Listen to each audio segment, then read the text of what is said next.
Bollywood artist Salman Khan గారి 3 సినిమాలు ఉన్నాయి. ఒకటి మైనే ప్యార్ కియా 90s లో వచ్చింది. ఆ తర్వాత హమ్ దిల్ దే చుకే సనం, అంతకంటే ముందు ప్యార్ కియాతో డర్నా క్యా. అంటే ఈ 3 సినిమా కథలు ఏంటంటే, మైనే ప్యార్ కియాలో ఒక గొప్పింటి కుర్రాడు పేదింటి అమ్మాయిని పెళ్లి చేసుకుంటే, సో వాళ్ళ నాన్న పెట్టే, అంటే వాళ్ళ విలేజ్ కి వచ్చి వాళ్ళ నాన్న పెట్టే షరతులకు తను యాక్సెప్ట్ చేసి, సో ఆ అమ్మాయి కోసము తను అక్కడే లైఫ్ లీడ్ చేస్తాడు అనమాట. ఎక్కడో బాగా బయట బంగ్లాలో పెరిగిన కుర్రోడు ఆ విలేజ్ కి వచ్చి ఆ చిన్న స్థాయి ఐ మీన్ ఆ నేల మీద పడుకొని ఆ కష్టపడి డబ్బు సంపాదించి నేను సంపాదించగలను అని చెప్పి మెప్పించి, వాళ్ళ నాన్న మెప్పించి ఆ అమ్మాయిని పెళ్లి చేసుకునే క్యారెక్టర్. అండ్ ప్యార్ కియాతో డర్నా క్యా అనే సినిమా ఏంటంటే, ఒక మంచి రెండు ఐ మీన్ మంచి స్టాండర్డ్స్ ఉన్న ఫ్యామిలీసే.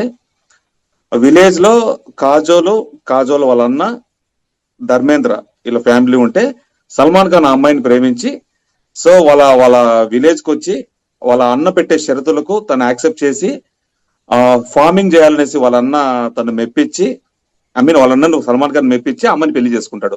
ప్యార్ కియాతో డర్నాక. హమ్ దిల్ దే చుకే సనం అనే సినిమా ఏంటంటే, ఇది ఫస్ట్ హాఫ్ వరకే అనమాట. సల్మాన్ ఖాన్ ఫారెన్ నుంచి మ్యూజిక్ నేర్చుకోవడానికి ఇండియాకి వస్తాడు. ఇండియాకి వచ్చి చిన్న అల్లరి చుల్ల, ఐ మీన్ బాగా సరదాగా ఉండే క్యారెక్టరేషన్ అనమాట. ఈ 3 సినిమాలు క్యారెక్టర్ తీసుకొని మన ప్రభుదేవ గారు నువ్వు వస్తానంటే నేను వద్దంటాను ఒక సినిమా కథ తయారు చేశాడు. So hum Dil they Chuke సన్నం అనే లో ఫస్ట్ హాఫ్ తీసుకొని మనకు నువ్వు వస్తాను నేను వద్దంట్లో ఫస్ట్ హాఫ్ గా ఫిక్స్ అయ్యాడు. అంటే ఆ కుర్రోడు సంతోష్ ఎంత జాలీగా లైఫ్ ని ఎంజాయ్ చేస్తూ ఉంటాడో, సేమ్ అదే టైప్ ఆఫ్ మన సల్మాన్ ఖాన్ ఉంటుంది హమ్ Dil they Chuke సనందే. Second half లో ఈ 2 సినిమాలు కనబడతాయి, ప్యార్ కియాతో డర్నాక అండ్ మైనే ప్యార్ కియా.